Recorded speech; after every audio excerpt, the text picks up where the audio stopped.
When you write HTML, you will be frequently using headings. In the previous videos, we used the H1 and I said the H1 is a heading. Well, to be honest with you, it is not the only heading that you can use. In HTML, headings are defined with H1 to H6 tags or elements. H1 defines the most important heading and H6 defines the least important heading of your web page. So let's add some headings here. Let's type in H1 and type in heading 1. Let's type in H2 and type in heading 2. Let's type in H3 and type in heading 3. Let's type in H4 and type in heading 4. Let's type in H5 and type in heading 5.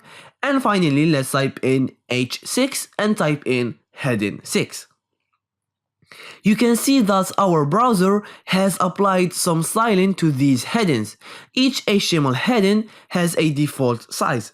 So the H1 is bigger than the H2.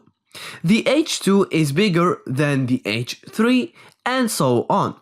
But there is something that you need to be aware of. Don't use headings just because you want some text to be big or bold. The styling of the text can be controlled with CSS. So headings are used to describe the structure and the content of your web pages. For example, the H1 should be used for the main heading, followed by the H2 heading, and so on. But if you wanted to make a text bigger, well, you can use a paragraph and use CSS to make it bigger. So I will do it here.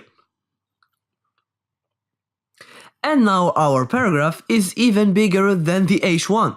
But for search engines, the H1 is considered more important than this paragraph that has a bigger font size.